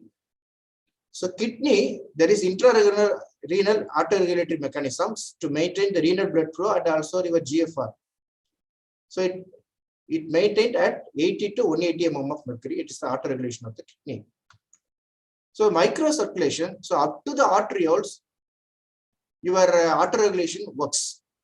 So the precapillary vessels are called resistance vessels, post-capillary vessels are called capacitance vessels. So up to the arterioles, your auto-regulation works. So after the arterioles, in the meta-arterioles, the precapillary sphincters determines the flow to the capillaries. So the precapillary sphincters rhythmically opens and closes. So that movement of the blood is called vasomotion. So this precapillary sphincter is under the control of metabolic hypothesis, that is oxygen in the partial pressure of oxygen in the end organ, and also metabolic products determine the tone of these precapillary sphincters. So coming to the vascular failure. So what are the causes that cause the vascular failure? Vascular failure means fail to transport the blood from the heart to the end organ.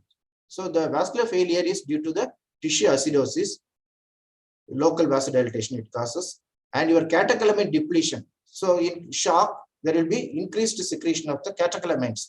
So there will be exhaustion of the catecholamines, and overexposure of the catecholamine receptors, that is alpha and beta receptors, cause downregulation of the alpha and beta receptors, and also there will be resistance of the catecholamine receptors to the circulating catecholamines.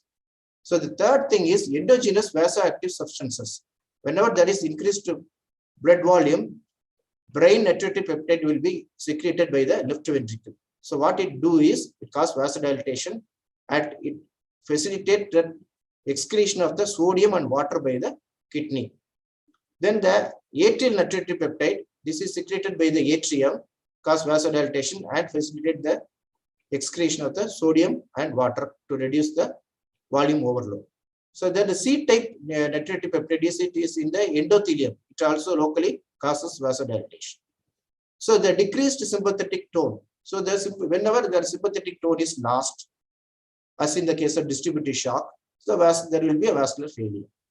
And whenever there is a endothelial damage, there will be local release of nitric acid that will cause vasodilatation. So these the 5 factors determines the reasons for the vascular failure. So vascular failure is nothing but failure to transfer the blood from the heart to the end organ. So other determinants are, once the blood has reached the end organ, the oxygen has to be unloaded from the hemoglobin and diffused into the cell. So the unloading is more important. That is ODC, shifting of the ODC to the right side. That is, we have to decrease the affinity of the hemoglobin to the oxygen. So that is by the increased 2,3 DPG and blood pH and also increase in temperature. Once it reaches the cellular cell after diffusion, the cellular function should be active.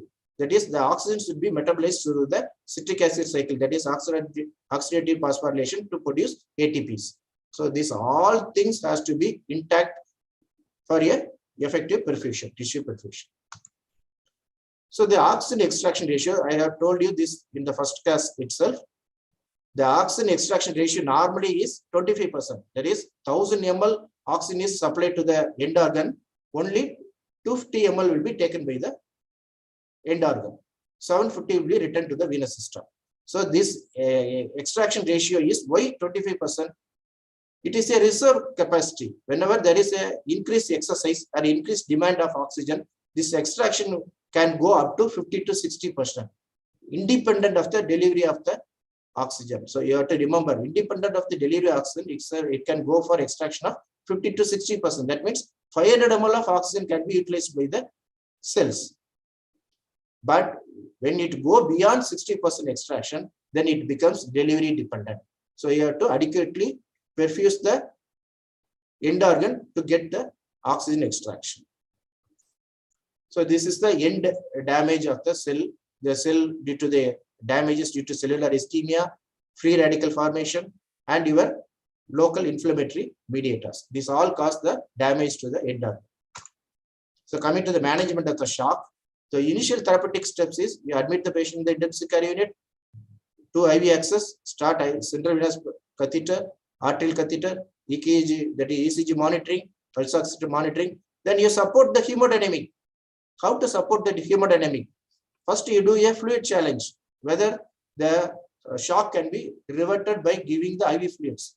So you do a fluid challenge. Suppose the fluid challenge fails, means there is a failure of the vascular system, or it may be failure of the heart. Then you have to go for a vasopressors or inotropes. So that is the basic methodology of treatment of the shock.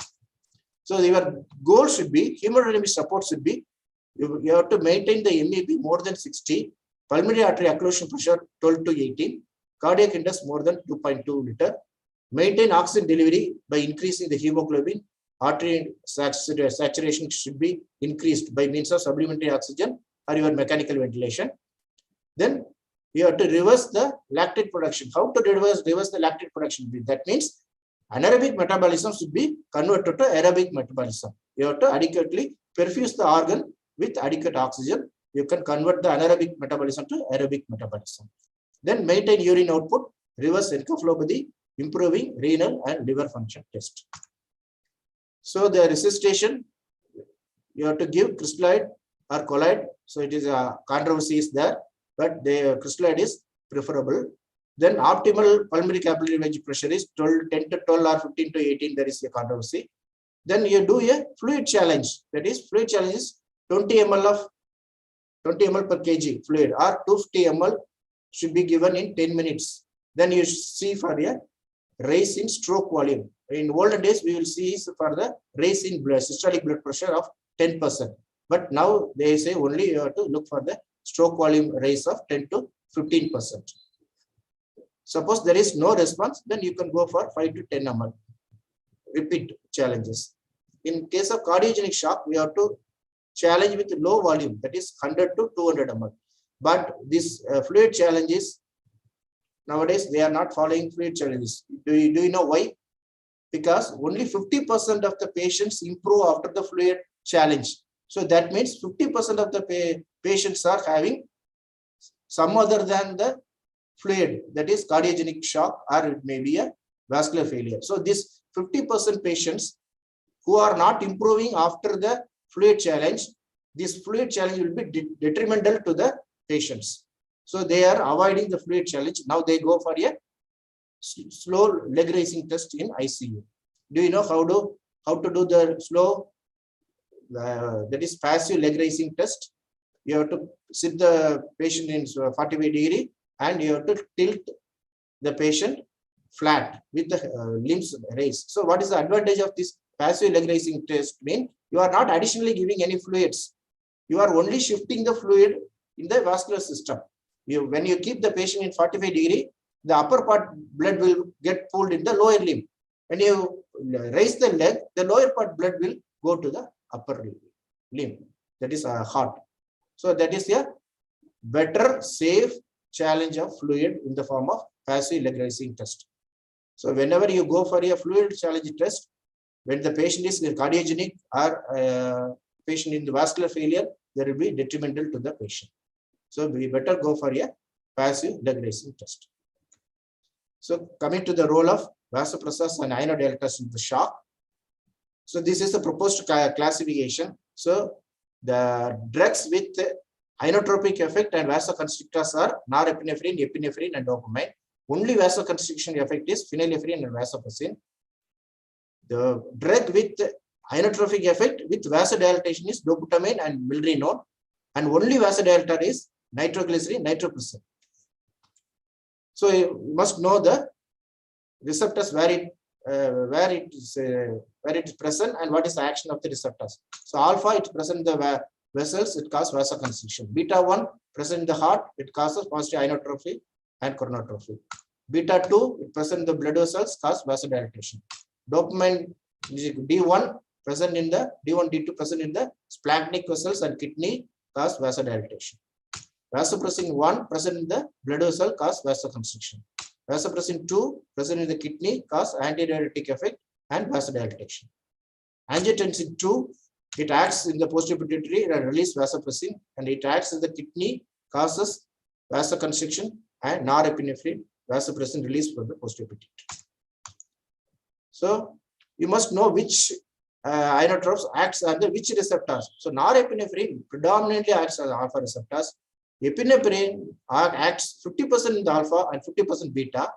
Dopamine, it is a dose dependent. Low dose, it acts on the dopamine. Intermediate dose, it acts on the beta. And high dose, it acts on the alpha. Vasopressin, the advantage of vasopressin is it not acts through your normal catecholamine receptors, that is alpha and beta. It acts through the vasopressin receptors V1 and V2. Phenylephrine acts through the alpha receptors.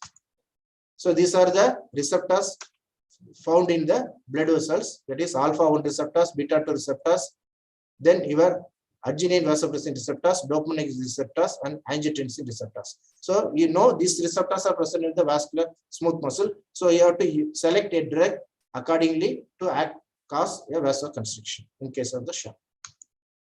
So this drug effect, here I have grouped the drugs according to the alpha and beta effect. Middle is the epinephrine. That means it has a 50% alpha effect and 50% beta effect. If we move in the right side, it has more beta effect. So isoprenylene has more beta effect. Left side, phenylephrine has a more alpha effect. So norepinephrine acts both alpha and beta. It is considered as the first line of vasopressor after the SOAP 2 trial. So it is advised by the surveying sepsis guidelines as the first line of vasopressor. Previously, dopamine was advised. Now it is removed because of the side effect like arrhythmogenic. So it is dopamine is arrhythmogenic. So they have removed the dopamine. Now the noradrenaline is the first line of vasopressor in sepsis. So how it acts? Norepinephrine, alpha receptors and beta receptors. In alpha receptors, in venous system, it increases the vasoconstriction and increases the preload. In arterial side, it increases the coronary perfusion pressure and increases the afterload and increases the contractility, and it increases the stroke volume. Increases contractility mean through the beta 1 receptors. Beta 1 receptors, it increases contractility and increases the stroke volume and cardiac output. So this is interesting. You see, norepinephrine in the lower dose, that is 0.1 to 0.5 microgram per kg per hour, its vasoconstriction effect is linear, and there is a reflex bradycardia. Now, when the dose exceeds 0.5 microgram per kg per minute to 2 microgram per kg minute, it lost the linear effect of the vasoconstriction effect is lost, and there is a stimulation of the beta 1 receptor starts. So that means beta 1 receptor starts means that produces tachycardia. Your reflex bradycardia is overcome by this dose. Now, when you further increase this dose to beyond 2 microgram per kg per minute, then what happens? Your beta 2 receptors get activated, and your beta 2 receptors cause vasodilatation. Beta 1 receptors increases systolic blood pressure, so there will be a wide pulse pressure. So further, any further increase in the dose of noradrenaline beyond 7 microgram per kg, there will be intense vasoconstriction. You know, when there is intense vasoconstriction, that is intense increase in the systemic vascular resistance, your cardiac output will be reduced. So any number of increase in the dose of noradrenaline beyond that will not increase your blood pressure. So that is the end. So epinephrine, if you take epinephrine, it acts differently in septic shock and also the cardiogenic shock. So in septic shock, it acts as a vasoconstrictor. In cardiogenic shock, it acts as a ionodilator. How? So in septic shock, what happens in moderate dose? In septic shock, already you know there is a intense vasodilatation. So in moderate dose, your beta 2 action is abolished. In high dose, your alpha action will come into play that increases the systemic vascular resistance. So it acts as a vasoconstrictor. In cardiogenic shock, what happens? In cardiogenic shock, already the peripheral vascular resistance is high. So your alpha 1 effect is lost. So the remaining effect is the beta 1 and beta 2 effect. You know, beta 1 increases the cardiac output, tachycardia, and increases the stroke volume. And your beta 2 causes vasodilatation. So increased cardiac output, vasodilatation means it is acts as a ionodilator. So dopamine, it acts on alpha 1 receptors, increase stroke volume, beta 1 receptors, increase heart rate. So ultimately increases the cardiac output, where beta 2 action causes vasodilatation. So in high dose, it acts as a dilator. So dopamine is a dose-dependent activity. I already told you, it is removed from the first line of vasopressor from the septic guidelines. In low dose, it acts in the dopaminergic receptors, intermediate beta, and high doses, it acts on the alpha receptors. So what are the vasopressors used in cardiogenic shock? So whenever in cardiogenic shock, restoring the blood pressure is your first line of management, you go for a norepinephrine. The ideal ionodilator for a cardiogenic shock is the dopamine. The second line of ionodilator is the milrinone. It improves the hemodynamic acutely, but long-term safety is not known. Second line of treatment is levisimendan. It acts through the calcium sensitization, and it vasodilates by opening of the potassium channels. So European Society of Cardiology recommends levisimendan as a drug of choice for low output cardiac failure secondary to systolic function. But levisimendan is contraindicated when systolic BP is less than 85. So what inotropes vasopressors should be used in cardiogenic shock? When blood pressure needs to be restored, first you go for a norepinephrine. Dopamine is the first line of inotrope. Levisimendan, second line of agent when the patient is already taking beta blockers. So vasopressin, so interestingly, vasopressin acts through the vasopressin receptors. So whenever there is a failure of the catecholamine receptors, you go for vasopressin. You can get additional benefit when you combine vasopressin along with your catecholamine. See, vasopressin has a little effect, but above the noradrenaline effect. When you combine both, you will get a additive effect. But always remember there will be chance for gut ischemia whenever you use vasopressin. So angiotensin 2, it is approved by FDA for a high output shock after the trial of Ethos 3 trial. It restores the cardiac index more than 2.3. It is better used along with norepinephrine. So this methylene blue and hydroxycobalamin are successfully used for the treatment of the vasoplegic syndrome after cardiopulmonary shock. Cardiopulmonary CB, cardiopulmonary resuscitation. So methylene blue and hydroxycobalamin, only the case reports are available. Randomized control trial are not available. So it is not included in any of the guidelines. It is only in the experimental level. So in summary, first you must understand the pathophysiology of the shock.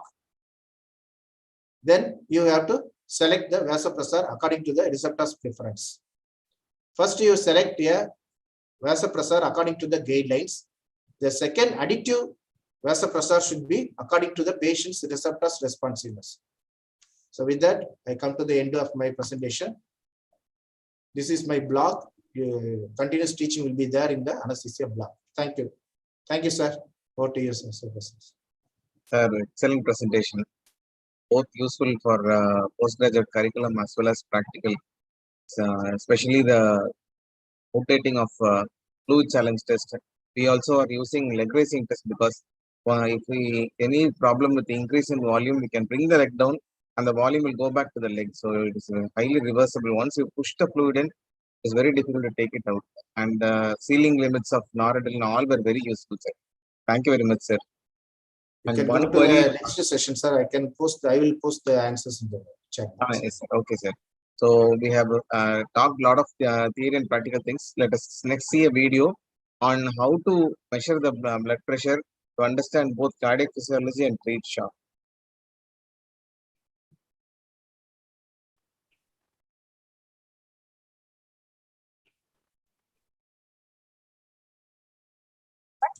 Invasive pressure monitoring is an essential part of anesthesia and critical care. By pressure, I mean can be a vascular pressure or central nervous system like CSF pressure or a compartmental pressure. The pressure is measured using a transducer, and this is the heart of the pressure monitoring system. This transducer converts the mechanical energy into an electrical energy. Here, the arterial pressure is the mechanical energy, and it is converted by the transducer into an electrical energy and is displayed on the monitor in useful numbers so that we can interpret it, and also the waveform is also displayed.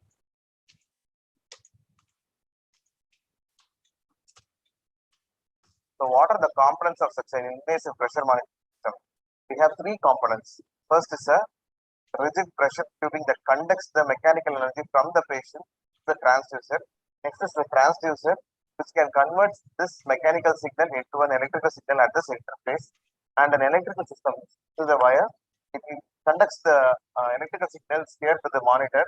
This monitor filters it, it evens the waves that are produced here, and it will show a numerical wave as well as a waveform pattern.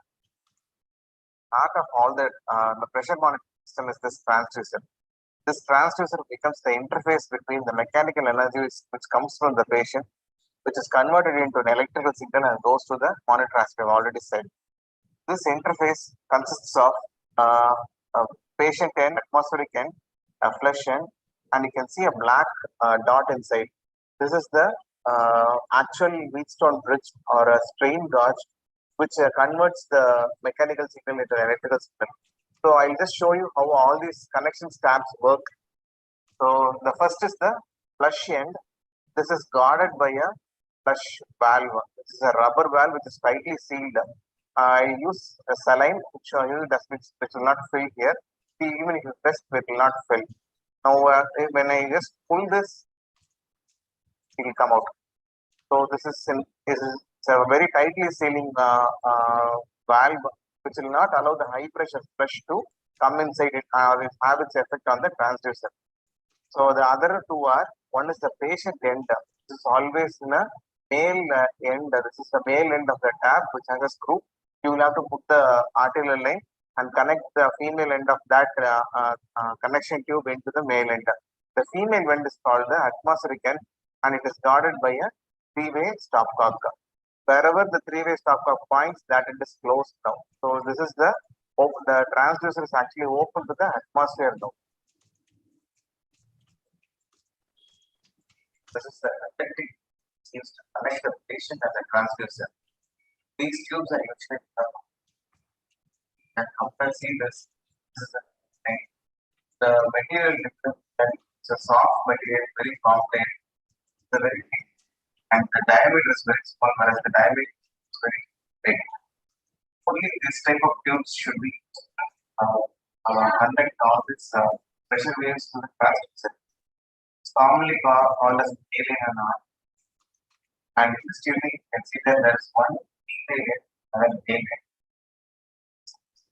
The male end will usually fit the artery catheter, and the female end will fit into the patient end of the transducer. This is how it is done, and it is filled with the non-compressible. Usually, the reference ring as a flush will be filled. There are two properties that are very important when tubes considered. The first thing is called natural frequency. Suppose if I give a small tube vibrates stops.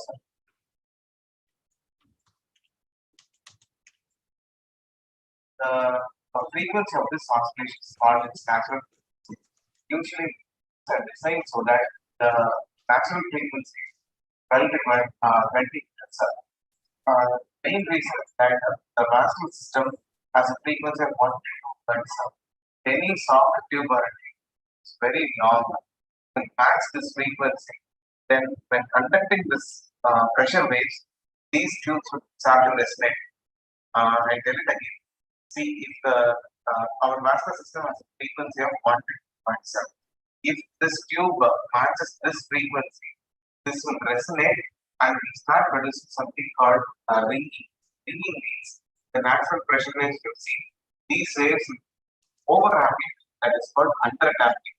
So when you want to avoid this phenomenon, you should use small tubes of a thicker diameter, thicker size.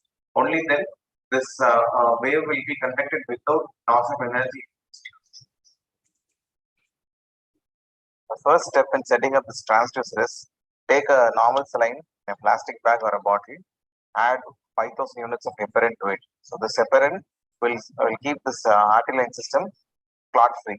So you have to add 5,000 units in this 500 ml.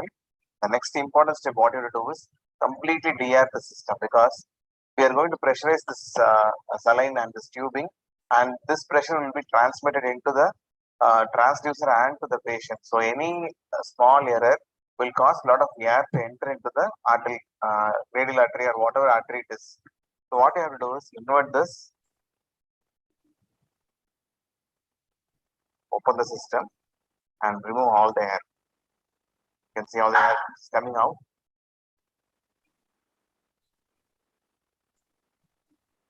Now I have completely de-aired the system. The bag, this tubing, even this air chamber will not contain any air. So now you have to insert this into a pressure bag system.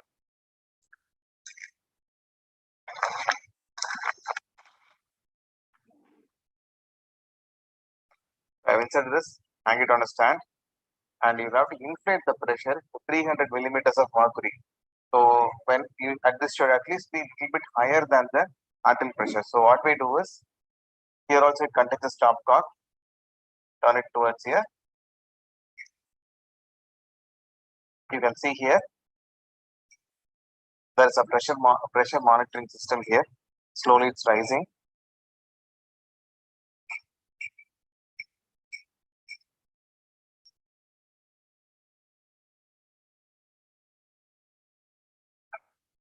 Because it's a collapsible bag, it takes slightly more time. And now it's at 300 millimeters of mercury. Close this. If I just open this, you can see fluid will jet out. And now I'll have to connect my transducer's flush end. I've already told you this is the flush end to this flush system. And if I slightly open this, automatically all the air in the system will come out. So it has all come out. So completely my flush system has de-aired the transducer. Now I have to connect the connecting tubing to the patient end. This is the female end. I'm connecting it to the patient end, tightly tapping it and change the previous torque towards the patient end, and again de-air.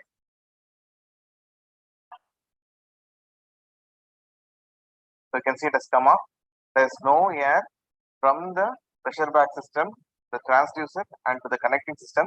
There is not even a single bubble of air in it. Next, what we will see is what all should you do in the monitor.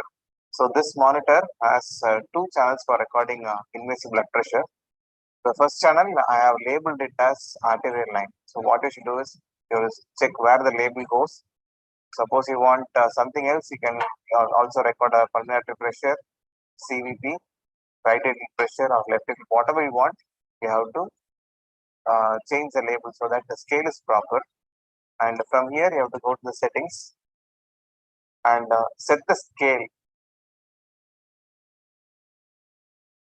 So if my patient is a hypertensive and the higher limit is 180 or 200, I'll have to go there and I have to adjust the scale. So here, the upper part of the scale for the channel on arterial line is 160 and the lower is 0. I'm increasing the upper part a little bit so that I can see the waveform properly.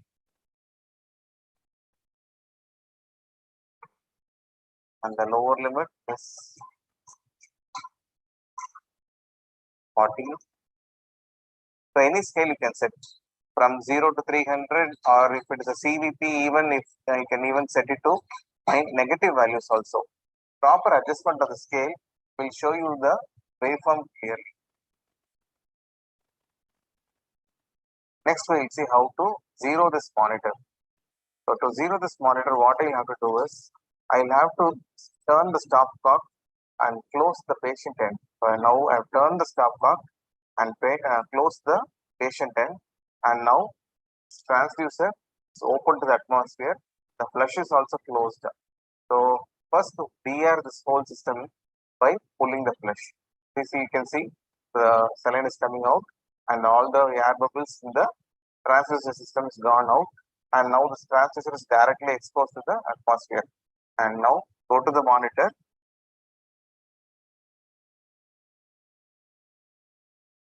In the monitor, there will be a way to zero the transducer. IBV pressure 0, channel 1 is 0. Press it for some time and it will show as channel 1 successful 0. You can see that this monitor is now recorded the atmospheric pressure as 0 and it is ready to measure the patient's pressure which is above the atmospheric. I have inserted 20 gauge arterial cannula into the radiator of the patient after an Allen's test, and now we are going to connect this patient to transducer. The main end of the transducer connecting line is now connected to 20 gauge cannula. So after zeroing the transducer and connecting to the patient, the next important step is leveling. The leveling is important because to measure the intended vascular pressure, we should keep the transducer at the intended level. So for example, for systemic vascular pressure, the chosen site is aortic root or arch of aorta, which is at the point 5 centimeter below the sternum. So the external marker for this is the mid-axillary line and the fourth intercostal space junction. This is called the phlebostatic axis. So now we have set the transducer at the level of the phlebostatic axis, here exactly at the fourth intercostal space and the mid-axillary line junction. So now the transducer is showing the aortic root pressure, which is 128/70. At this point, when the patient moves, height is move above or below the transducer, or the transducer is moved above or below, there will be a change in the pressure shown. For example, if the transducer is raised 10 centimeters above or below, there will be a change of 7.4 millimeters mercury in the reading. So now I'm going to raise the transducer 10 centimeter above the phlebostatic axis, and let's see what happens.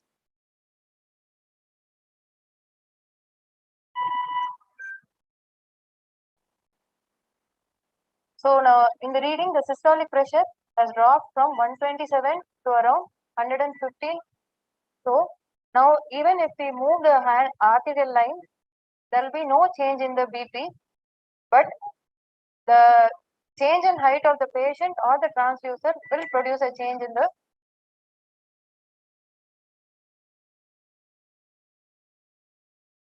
zeroing, leveling, enough to reproduce an actual pressure waveform or the numbers which a patient has to monitor. Those two are not clearly enough. We need one more factor called the dynamic response. So to test the dynamic response, what you'll have to do is you will have to either allow the transducer to experience the flush pressure, or you can use a small syringe, attach it to the atmospheric air, close the patient end, and give a small pressure on it. So when you do this, you can see that the bottom have a small waveform. Square waveform goes up and comes down, and goes up and down. And after this waveform is created, you have to at least have one or two oscillations under there. It's called a fast flush test. So if the two oscillations are there, it means that the system is adequate in damping it. That is, the system is neither over damped or under damped. See, this is a run of normal waveform. I will show you if the tube becomes very small, there can be sometimes an under damping. See here, can you see those distortions?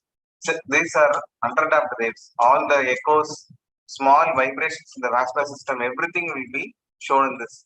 If this under damping occurs, what happens is the systolic pressure will be overread. If the normal pressure, see, you can see that sometimes 136 is coming. The normal pressure is 180, 120. It will add 20 or 30 more to this, and it will show distorted waves. At the same time, if you want to see the effect of over damping, introducing a small bubble into the transducer system will over damp. Yeah. See, this is a over damped wave. The characteristics of all the systolic upstroke, the dichrotic notch, everything is gone, and the BP has come down. So if I remove the air bubble again, you will get the normal.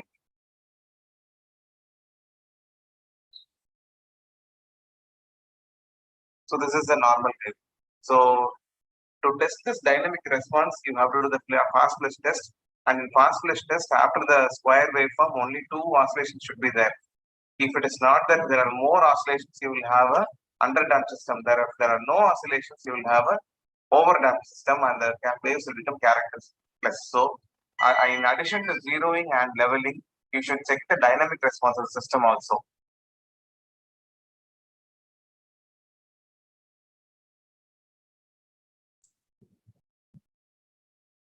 So I think you would have all understood how to set up this transducer and effectively measure arterial CVP.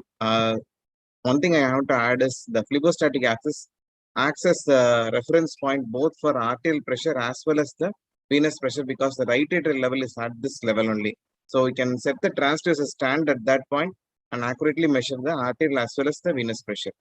Thank you. Thank you, Superstar sir. Thank For you, a sir. wonderful demo.